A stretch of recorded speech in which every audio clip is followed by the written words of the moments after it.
Every season has that one race where all of the drivers circle the date and prepare with anticipation. For some, it might have already been the Super Speedway, but for the ones who want to master the art of driving, there is one Belgian circuit that reigns supreme. A racetrack that winds up, down, and through the trees with incredible speeds, only to see drivers dive down through fast sweeping corners hanging on to the limit of grip. Ladies and gentlemen, we are talking about the racetrack simply known as Spa. And we're here for round 11 of the Lotus 49 Grand Prix Legends Series. You're about to see it all live here on the Global Sim Racing channel. Hi, I'm Joey Atterbury, and with me in the booth is Justin Prince. Behind the scenes is our director, Daniel Costello, and he is using cameras provided by Dougie Beard. Spa is a legendary racetrack that's been around for nearly 100 years, but the circuit we are more familiar with is only a few decades old. Let's take a closer look at it with our track guide.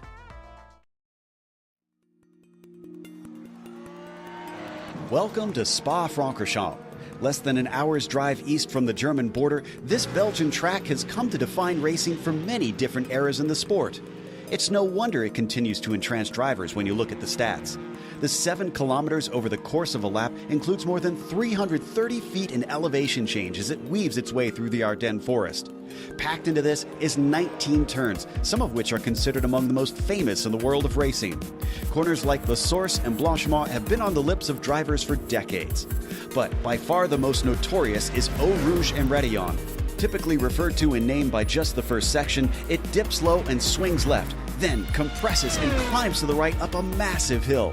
The sequence ends with a completely blind crest that sweeps to the left and leads onto the incredibly long Kemmel Straight. The bravery required to be fast through there will pay off towards one of the most popular passing spots at Lacombe. Eau Rouge is exemplary of the rest of the circuit though. Most of the turns are incredibly fast and many include much of that signature elevation change.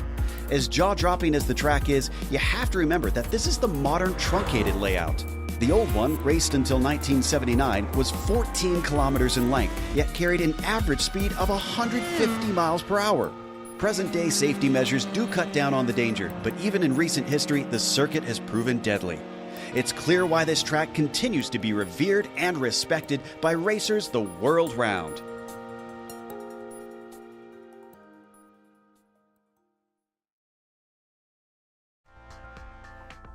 One of the most legendary circuits, and it is a fan favorite, driver favorite, and it's easy to see why, Justin.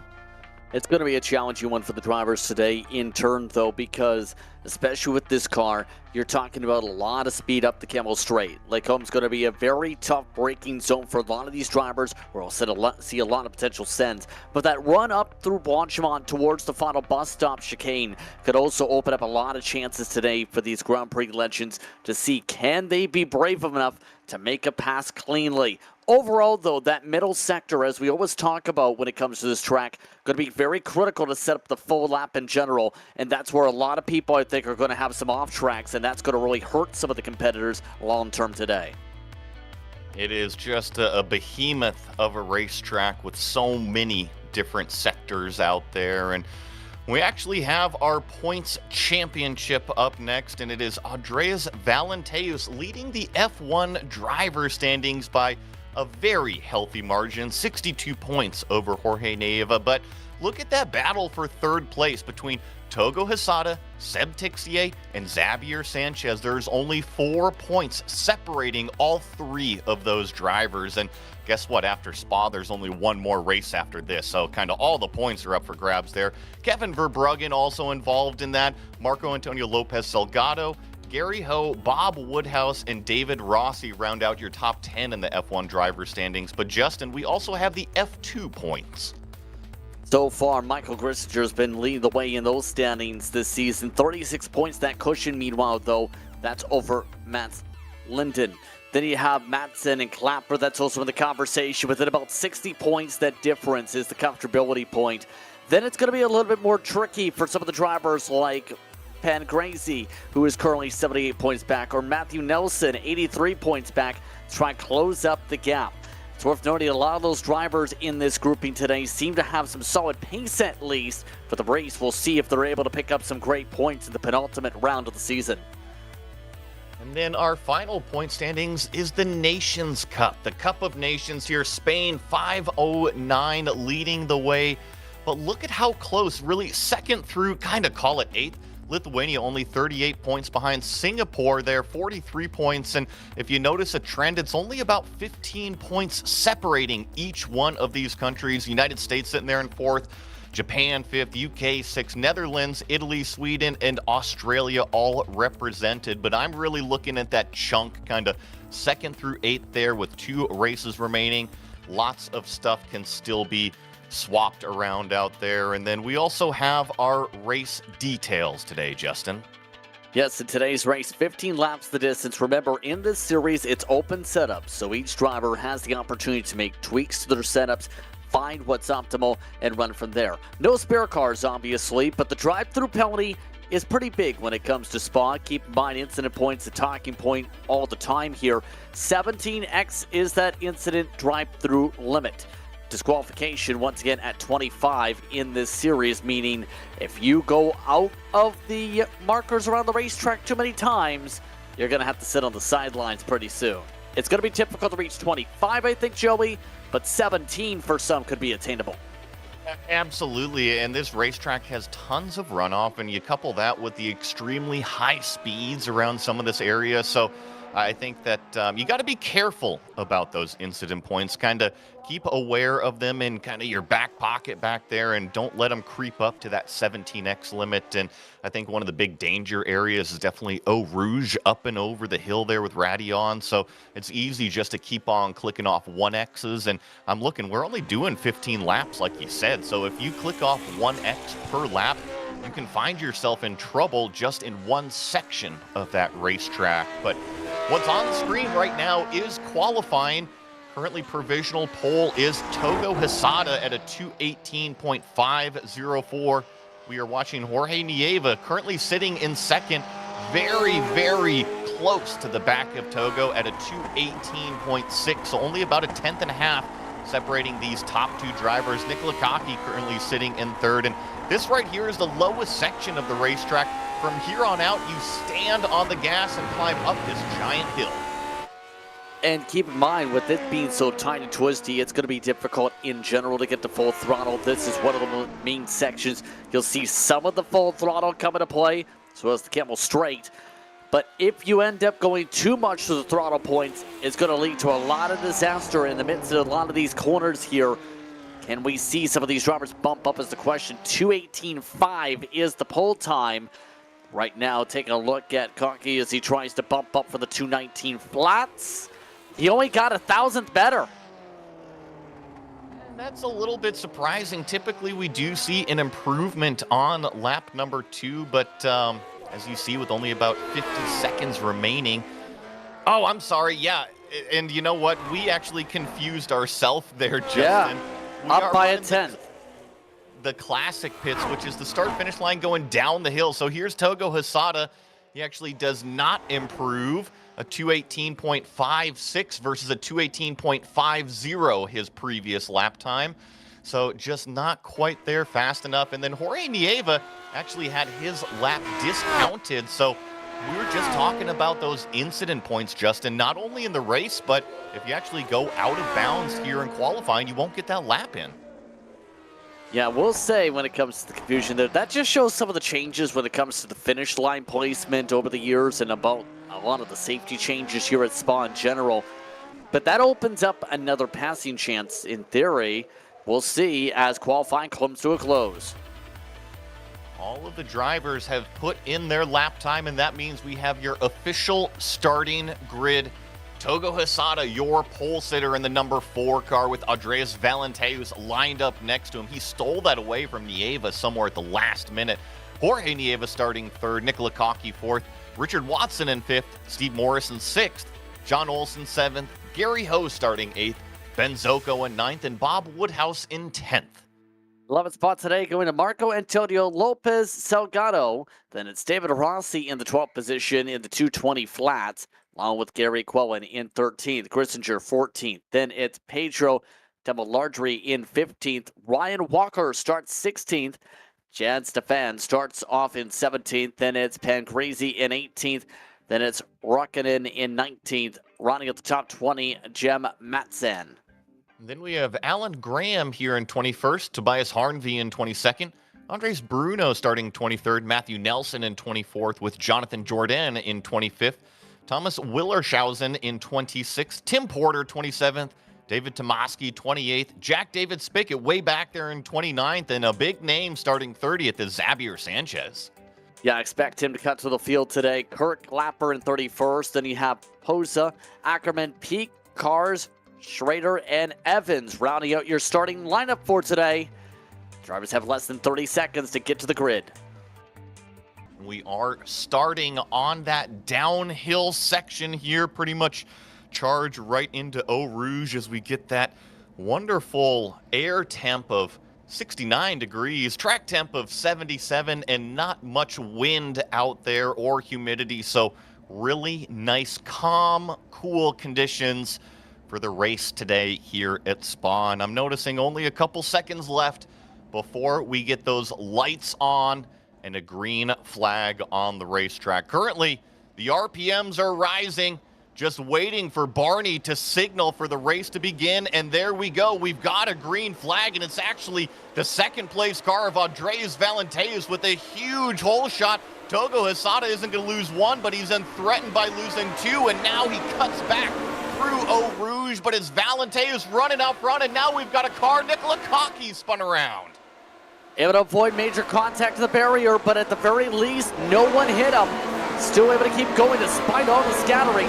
Everyone down the Kemmel Straight, keeping it nice and clean outside of that. Up front right now, a great launch for your top two, already up by at least 5 car lengths to third place. That gap growing already to the Hornet's Nest. Those front 3, front 4 really have done a great job to escape, and now we start the run down the hill here through turn 8. Oh, and there's a big problem. We got a couple cars, and one of them on its roof. I believe that's Casimir Cars back there, and the number 33 having some troubles as the rest of the field streams down the hill towards turn number 10, known as Puhan, one of the fastest corners on this racetrack. And it is so difficult with the downhill section, how much speed you're carrying, and then you immediately got to get on the brakes here through this quick little left and right 12 and 13 before you come up to the lowest section of the racetrack. That's where we picked up qualifying, and from here on out, Justin, you got to get the run up the hill.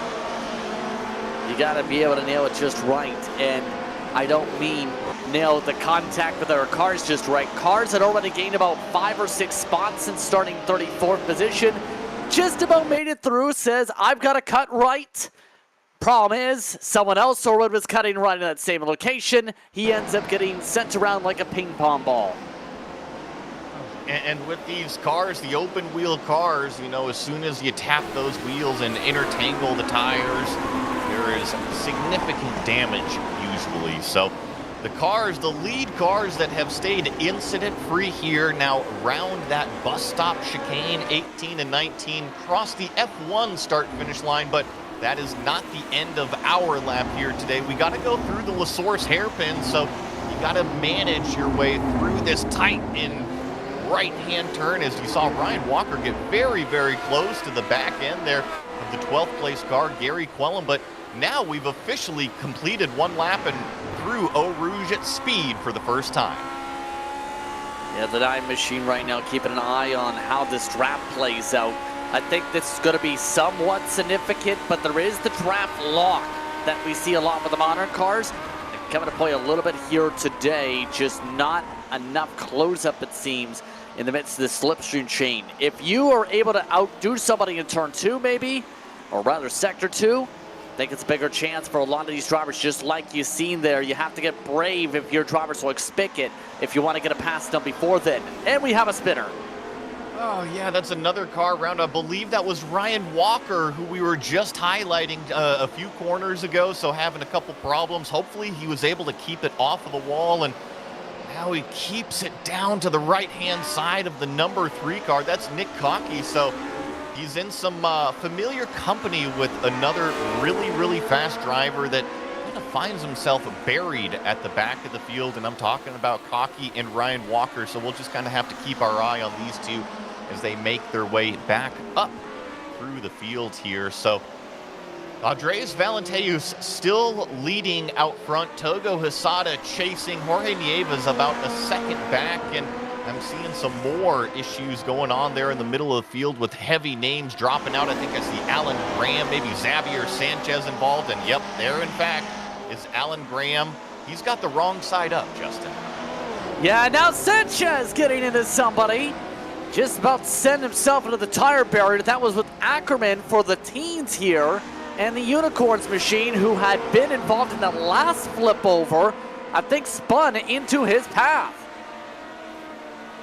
Such a shame, and you're right, that was definitely Ackerman and Sanchez, and I think Ackerman just had a little bit of a loose moment, and Sanchez had to take basically evading action, go way off the racetrack and lose a ton of spots. Here's Ben Zocco diving down the inside of LaSource hairpin, and Ben is usually one of the more aggressive drivers. And then we'll have to tune back into Ben after the checkered flag, because my favorite part about his racing, he always does a massive burnout after the checkered flag. So I always love seeing a good Bernie at the end of it.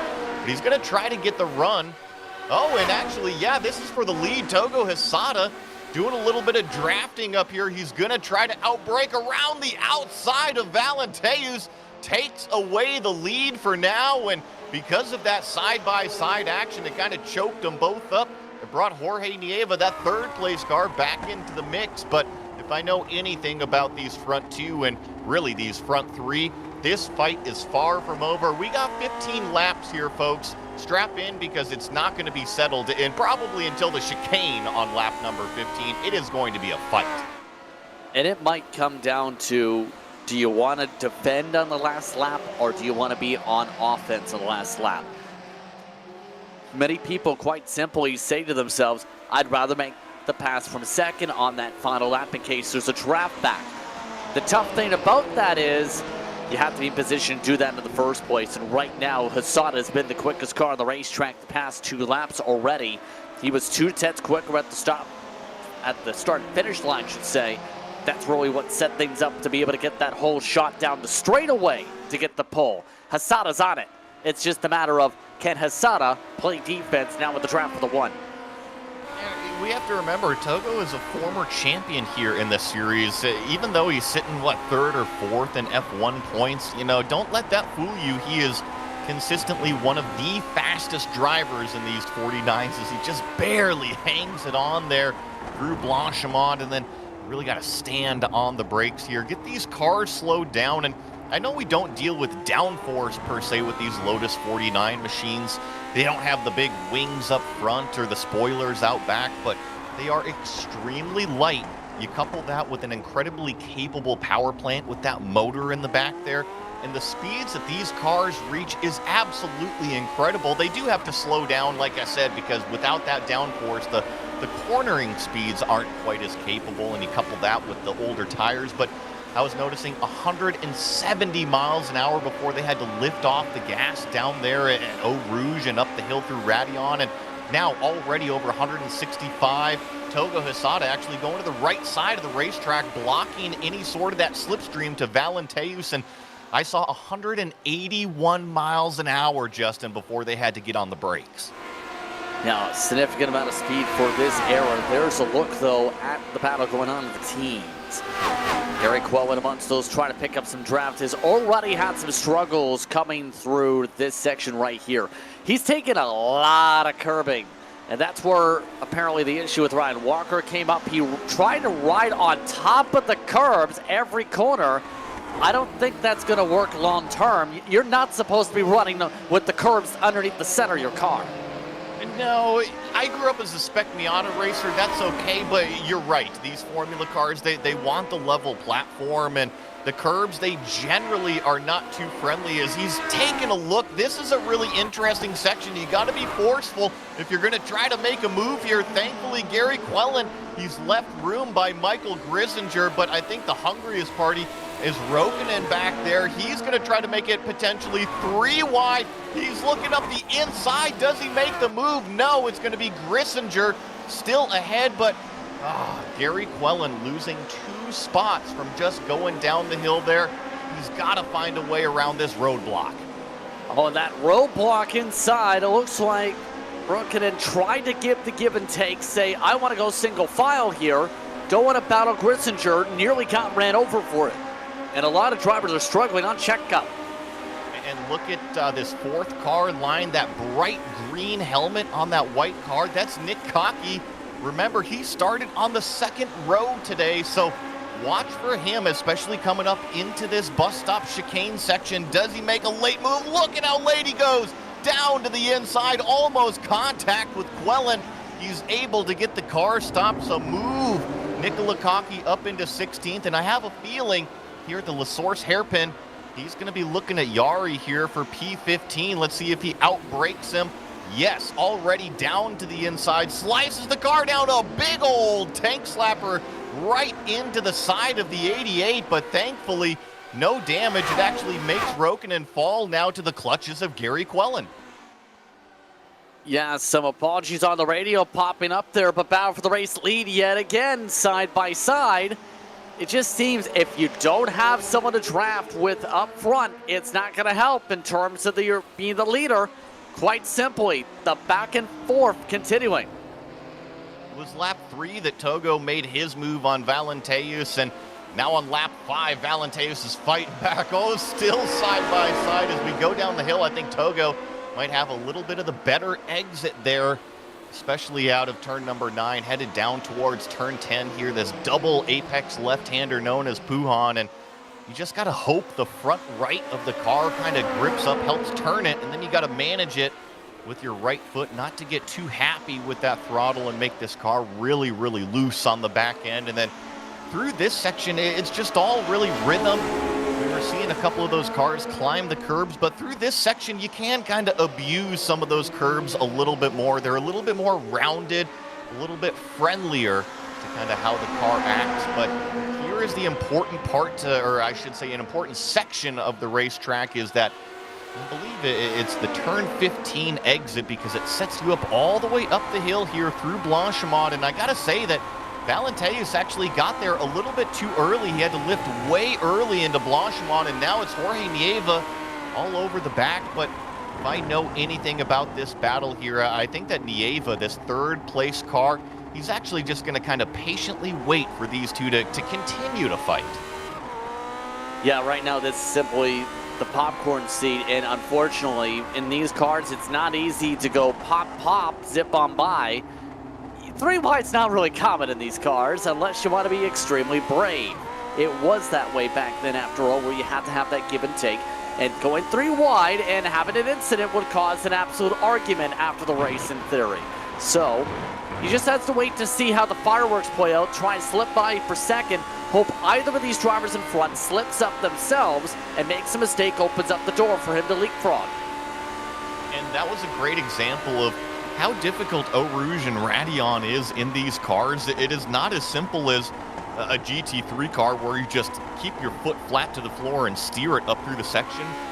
These guys are on the brakes, driving it through the compression up over the crest, and we actually saw Valenteus get so far wide there on the exit of, what would it be, about turn 4 there at the top of the hill of Radion, that he almost had to catch the car and get out of the gas. So there is just a lot going on with this specific circuit and these older 49 machines. No downforce.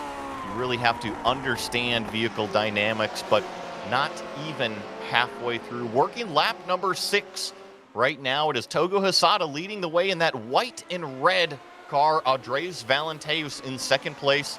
Jorge Nieva hanging out in the popcorn seat in third. And Valenteus, this is an interesting move. He went to the outside there in this left-right section. Now it's going to put him on the wrong side of the racetrack down here in turn 14, but he's going to try to over-under, capitalize on the exit, but just doesn't get that squirt of throttle to get the track position. And actually, Togo Hosada, a little bit wide on exit. Justin, here we go. And again, another run, another poke. But again, has to choose it right. It looks like Hosada having to lift a lot more from the outside line. Despite that, still has the preferred group for the bus stop. Oh, and Nieva taking a look down the inside. That was some amazing drive. A little bit of a lockup from the number 2. doesn't get into the side of Valenteus, but between Togo and Andreas out front, the lifting through Blanchimont, the room given on the inside and the outside of the racetrack, you can tell that all three of these guys, they race every single week together. They're in the points for the championship, and there's incredible respect given. Especially with the space given, knowing where the limitations of the car is, and better yet, what's going to happen if they send it too aggressively. In a lot of these cases, a lot of bad curving for the two machine this time. Here comes the lead again. Valenteu is going to go to driver's left because Togo Hesada took the right side of the racetrack, and let's see how deep on the brakes they both go. Togo fighting back on the inside. I just don't think he's going to carry the momentum around, so the lead goes back to the number 1 car. Jorge Nieva once again just uses that accordion effect to close it right up. I do feel that the two fastest cars are the number 1 and the number 4, and those are our two front positions. And then Jorge Nieva is right there. He's able to capitalize if anything happens on it, but I think when it comes down to the outright pace, he's being aided a little bit by the two fighting in front of him, and you couple that with the slipstream, and I think that if anything happens, Nieva will be right there to snatch away victory, but it's not going to go down without an incident. As we check back in on Ben Zocco, who's actually up 2 positions, has made his way around Gary Ho and is now chasing, I believe, that's Steve Morris in the number 17. Yeah, last time by on pace, they are at the exact same time. 2:19.592 on the stopwatch. I think that car has solid pace. The problem is, it's got a lot more downforce, I think, almost like, because we haven't seen Zocco close as much down the straightaways. It's more so pick them off in terms of corner mistakes, go from there. So I think there's a lot more, at least comfortability at least, for the middle portions of the racetrack for the 9 machine compared to, say, the flat out sections. You see the distance already building up in the straight line section. It's a difficult thing to kind of understand with these cars and how much speed they can and can't carry through corners, as this is still that familiar white car with a bright green helmet. Remember him from a few laps ago? That's Nicola Kaki. Made that huge move into the chicane. This section right here, let's see if he knocks out another one. Yes, up and around Pedro Temaladri to move Nicola up into 13th, barely hanging it onto the racetrack there, but now he's got about 3.5 seconds up to Jack David Spickett, and that one's actually going to be pretty difficult to catch because JDS is kind of on a charge himself. He's actually our biggest mover. He's up 17 positions, and that last lap from Jack, the 2:19.6, actually kind of puts him up in the 5th, 6th, 7th range. So Jack David Spickett with a couple seconds before he reaches David Rossi, and then he'll have another fight on his hands, and just kind of got to log in those qualifying laps. You see the cars right in front of Jack. It's a little bit kind of like a carrot out there, a lure for them to go and chase. And uh-oh, Justin, looks like we had a problem with the number 8 machine of Gary Ho. Yes, just looked in through him. He ended up missing Lake Combe completely. In fact, making his way to the grass, essentially. Remember, let's take a look at the replay, because this is a car that's very hard to slow down to. You're talking brakes from the 1960s. Drum style brakes, essentially hard to get slowed down if you missed a corner.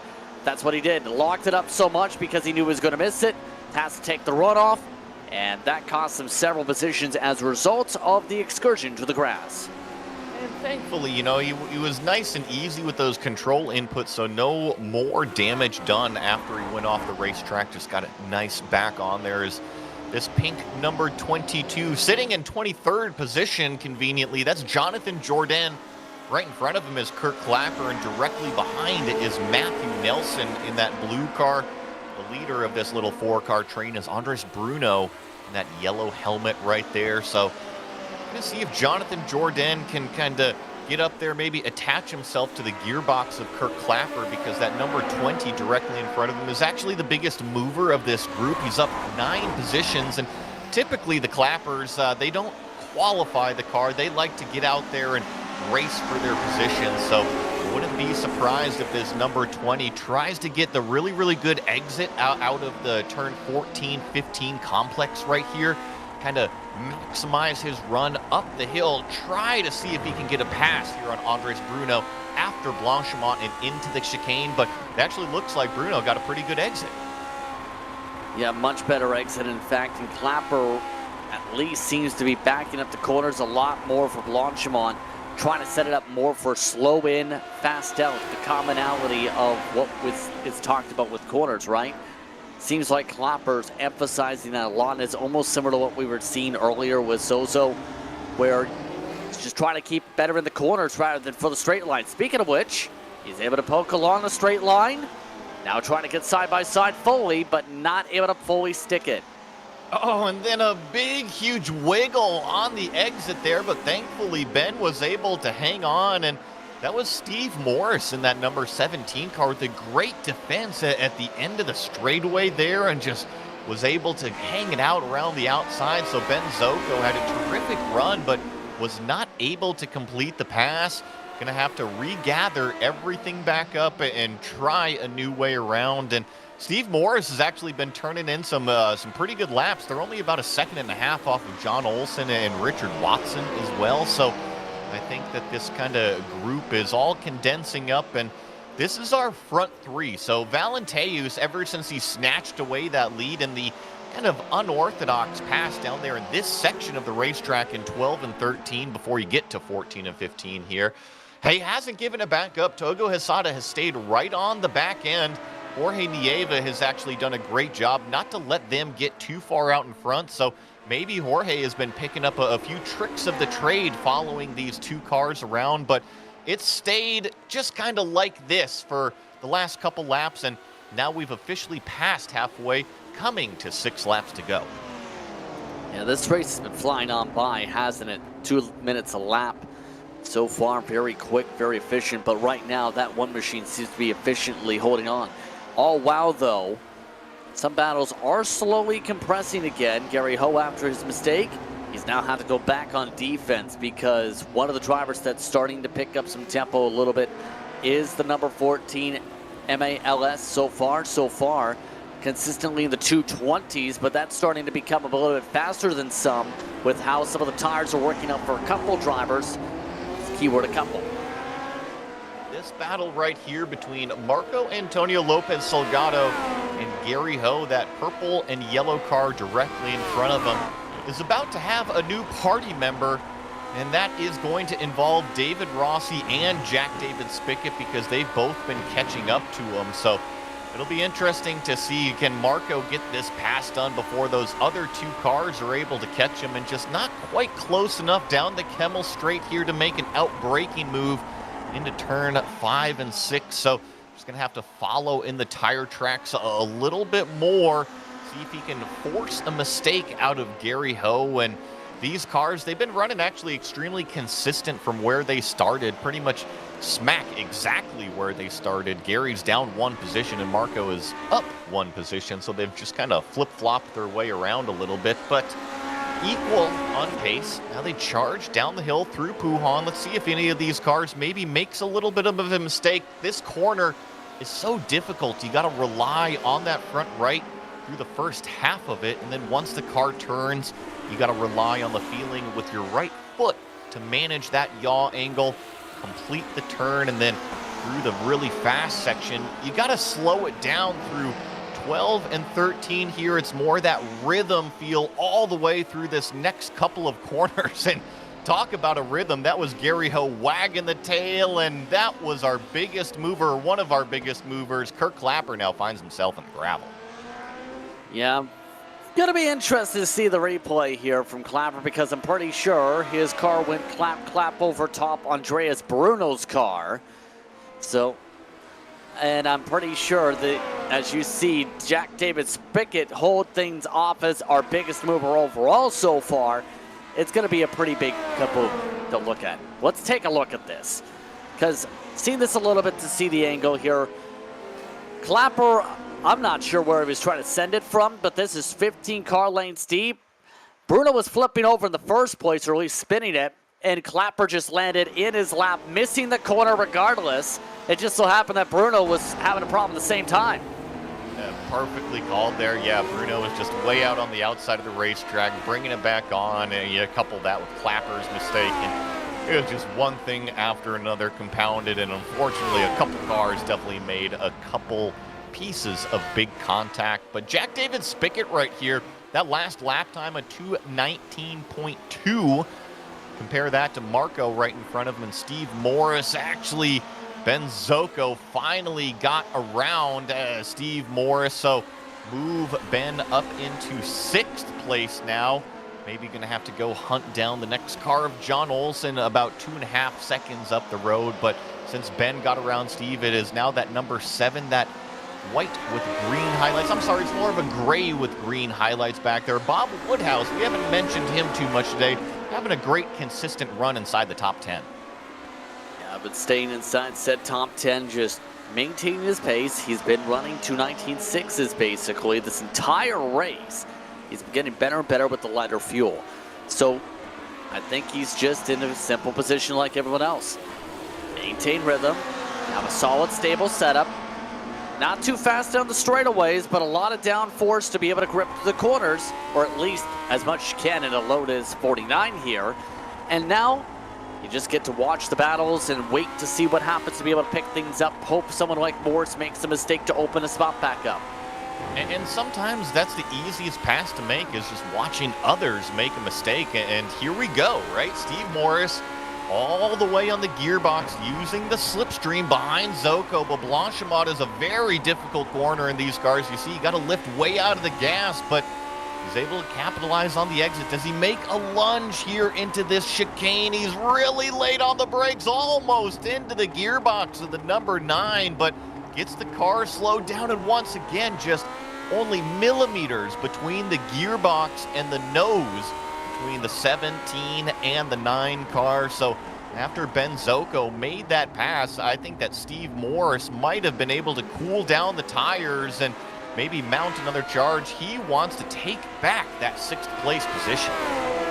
Look at those times in the fastest laps, though. We're starting to get to where light fuel is really starting to pick things up a good second for most of your field. That's why your front 2 just set purple laps back to back from each other here. Hazada might have to start going push mode, though, because he is not only starting to burn up a lot of those rears on the slides, better yet, but keeping things in track.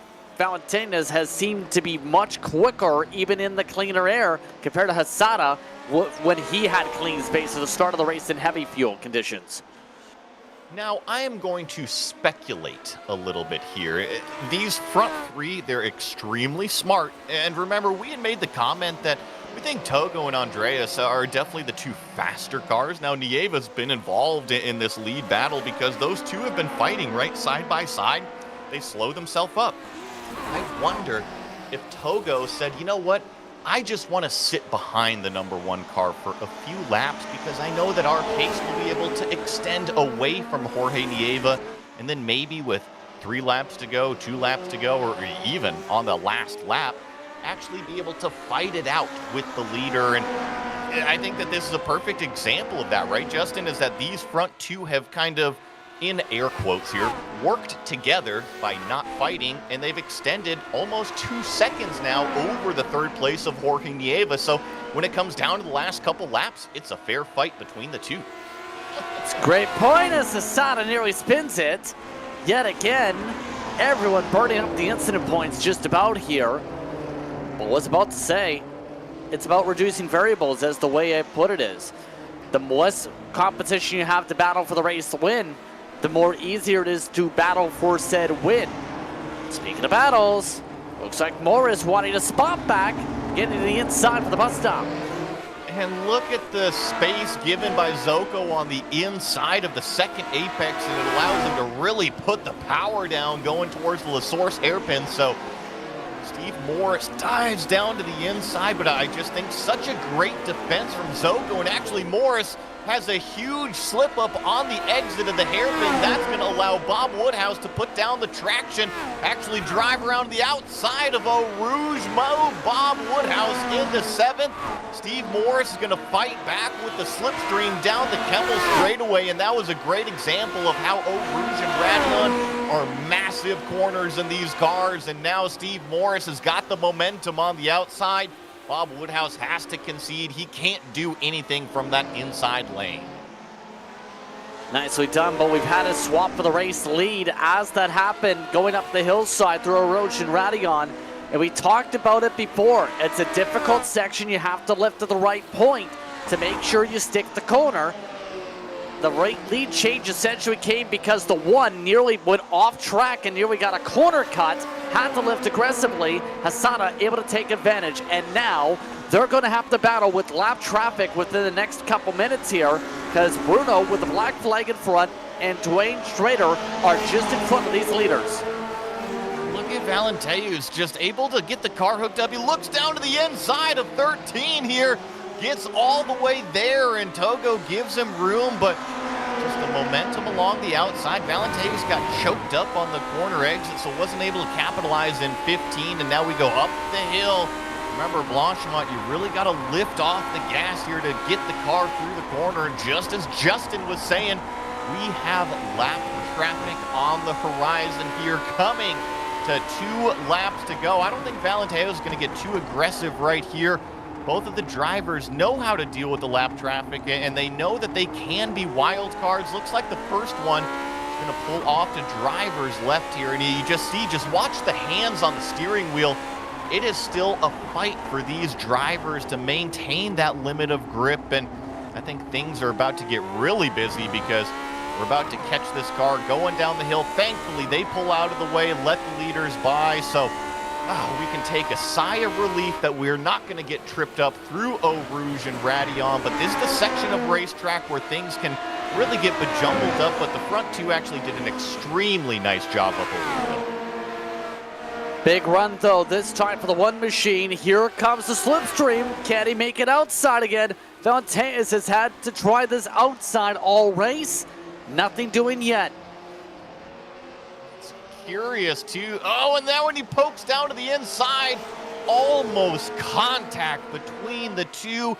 I mentioned millimeters before. I think it's maybe even less than that now, and Valenteus doing everything that he can just to try to get alongside of Togo Hasada, maybe push him off of the racing line just that little bit, get him out of the rhythm, so hopefully you can make a lunge in one of these break zones. Now, this is coming up to the section of the racetrack. If he can capitalize coming out of the Pujon exit, going into turn number 12, he made the pass earlier on drivers left. Togo Hasada about 3 car lengths ahead of him here going into the break zone, so it's not going to happen this lap. And better yet, do you want it to happen this lap? We're coming up to the white flag next time down the hillside before heading to Eau Rouge and Radion. So why not wait until you get to the Campbell Straight and then try making where Hasada can't pounce back if you get the pass down. If you do the pass right now, Joey, you give a chance for Hasada to get the biggest draft yet. And not only that, I think it'll... Oh, but here we go. Valenteus officially to the inside of Togo Hasada. Decides to back out of it right before Blanchimont. I was going to say that if they keep going side by side, Nieva has now closed it down from 2 seconds to 3/4 of a second behind these front two, and just went in with his hair on fire into the chicane. So we have got a 3-car battle for the lead. Valenteus right in the tire tracks of Togo Hasada, late on the brakes into the La Source hairpin. He's going to try to slide in front of the number 4 car. He does, but as you know, Justin, that's going to leave him vulnerable down the Kemmel Straight. White flag is out final time around, and this is right in Hasada's wheelhouse. Just needs to time it up perfect up the hillside. Don't think he got the run he needed to, though. He didn't get the best of bounces to the corner. What the tow, what the slipstream is going to provide, and you're right, Valenteus is able to keep the hammer down. Togo's going to look to the inside, but just nowhere close enough to make a really late lunge on the brakes, and you see that 3rd place car of Nieva. Can he potentially make a 3-wide pass if these front two really choke themselves up, but down the hill for the last time? Hasada's now in patient mode, or impatient mode is the better way to put it right now. You only got a couple chances, and a lot of these drivers today have tried to really push the issue in the middle sector going through Les Fanges. That might be his best chance yet, if not through Blanchimont, if he's brave enough. And the problem is, I don't know if Hesada is going to be able to close enough to even make a pout by Blanchimont. Remember, this has been the strongest section for our leader, Valenteus. He has dominated this sector of the racetrack all day long. He's just got to keep it together, and he does an excellent late apex there through 13. Just keep it together through 14 and 15. I do think I see another lap car directly in front of him, and Togo Hesada has kept in touch.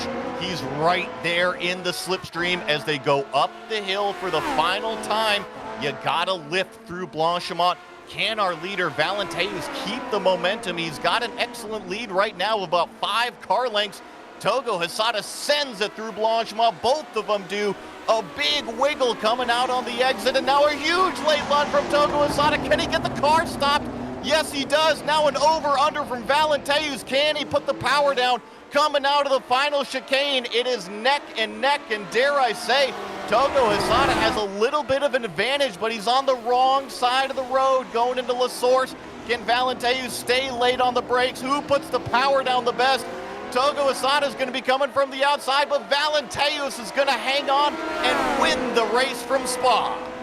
He needed to get brave. Hesada needed to get brave. He got extremely brave in that send to the bus stop. Most other drivers, Joey, would not make that stick. Hesada in turn showing why he was one of the top drivers in the series coming in and a former champion. But Valenteus with a great run. Ryan Walker getting bounced around. I'm able to catch my breath just for a second, but yeah, Ryan Walker in the final chicane duking it out with Gary Quellen, and you see Gary not giving an inch on the racetrack, really choking down Ryan. I feel like that number 13 car might have felt like he was wrong there in the chicane, but Ryan hanging on to 17th over the number 13 there of Gary Quellen, and we'll watch some of the rest of these cars come across the start-finish line, including Don Peak here in the number 31. Always great seeing the Peak name still here in the Lotus 49s, and just a couple more corners and he'll collect that checkered flag from Barney. And we're gonna watch the number 31 come through the La Source hairpin here. Make sure he doesn't spin it out, stepping on the gas, and just gonna cruise right on down the hill, collect that checkered flag. And what we're gonna do is step away, but don't go anywhere, because we're gonna be right back with your official results and post-race interviews.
One heck of a race from Spa here. These Lotus 49 boys know how to put on a good time.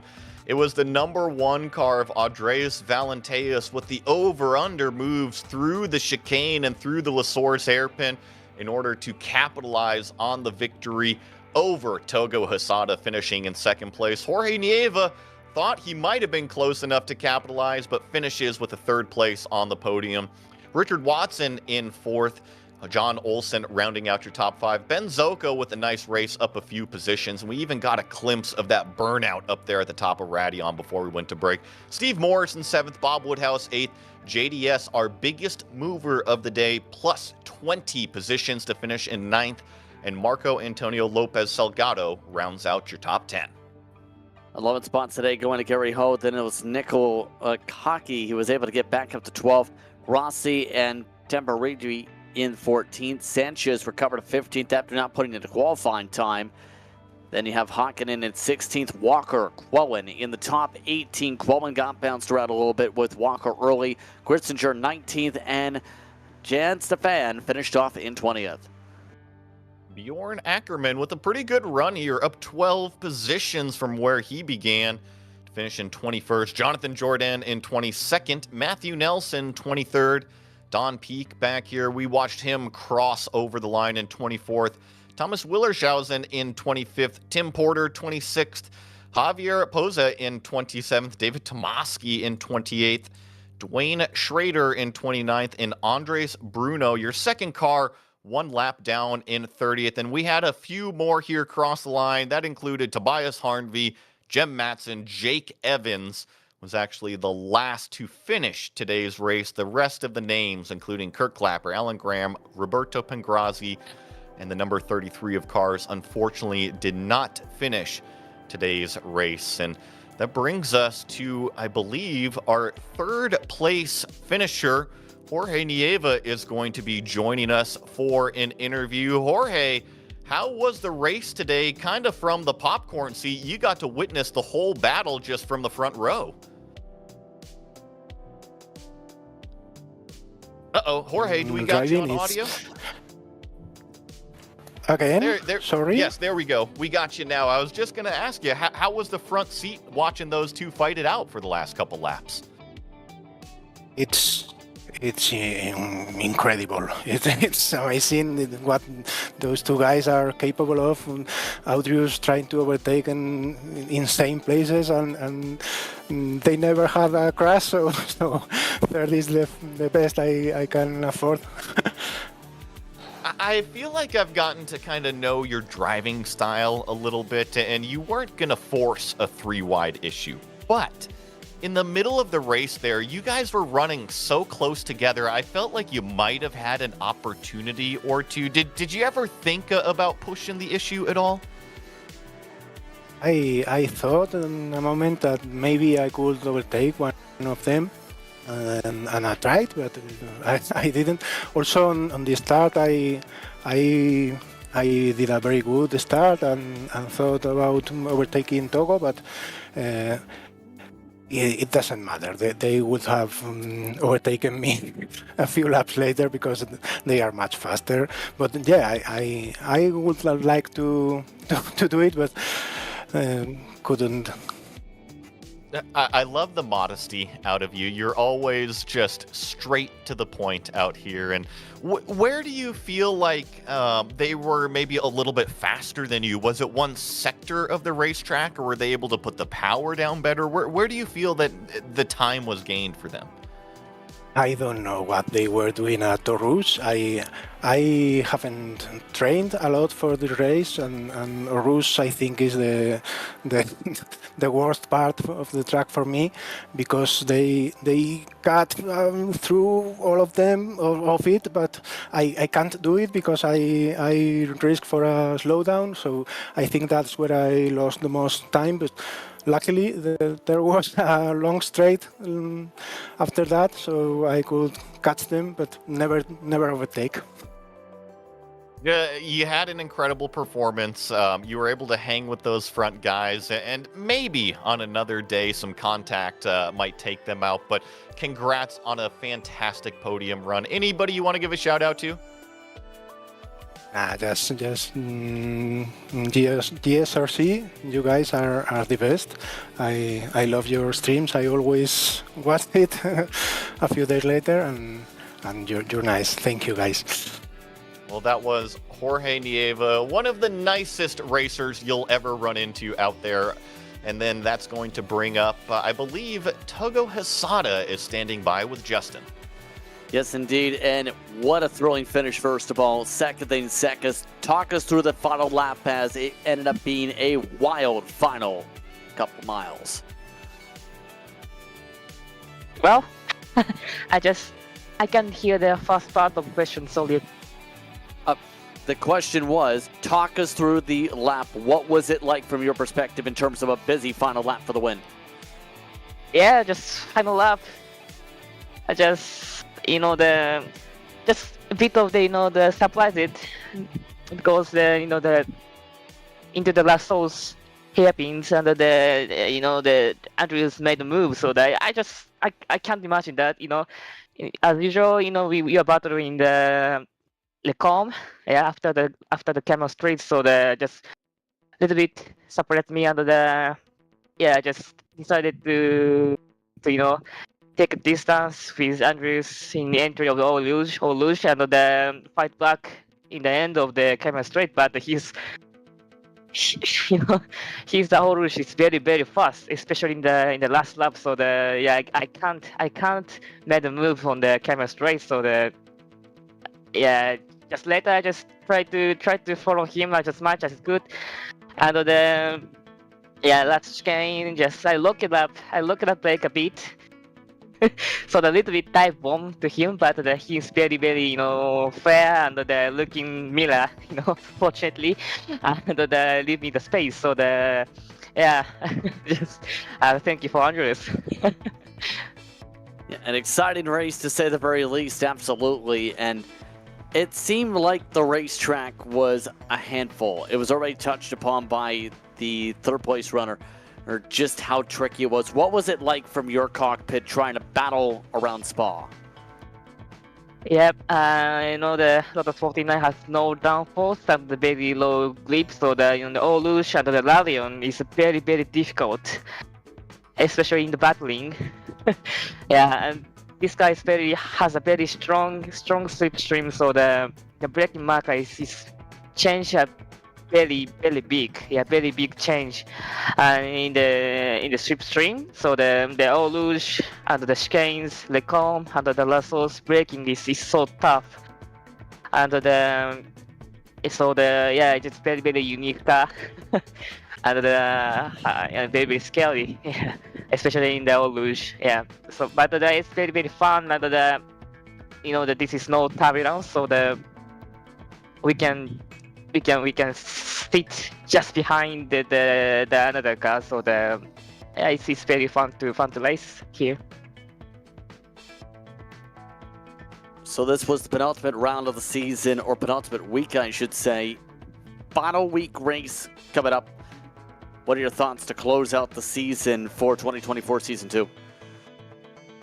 Yeah, the next week is I think the Manicool, and the very narrow under the slow speed circuit, so it's gonna be very tough to battle with other guys. So just practicing the qualifying, and the practicing just racing laps, and I hope battle with Andrews once more again.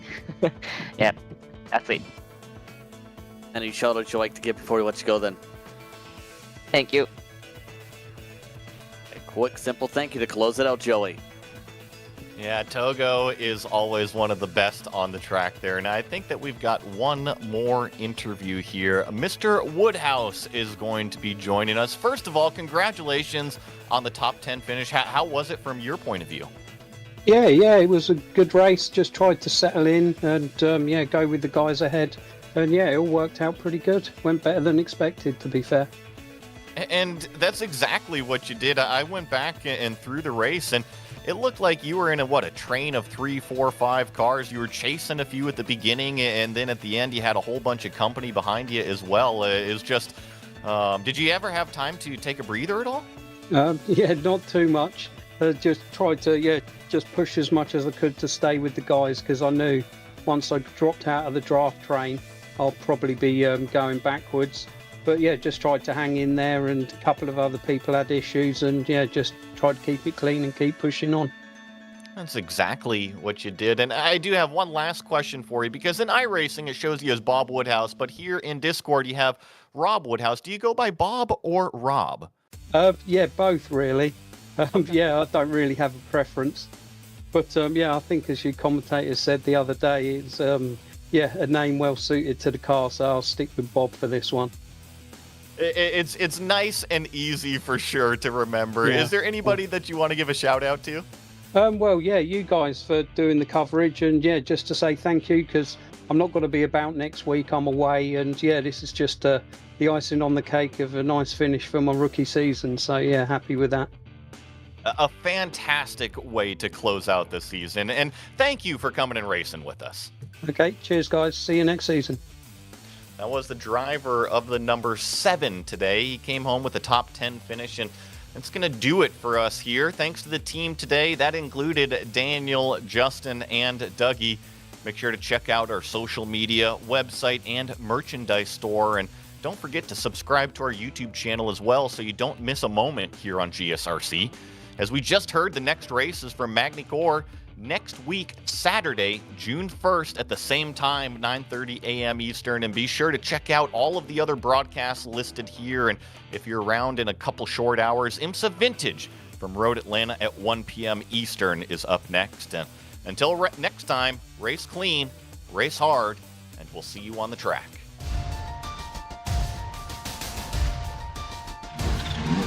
Yeah.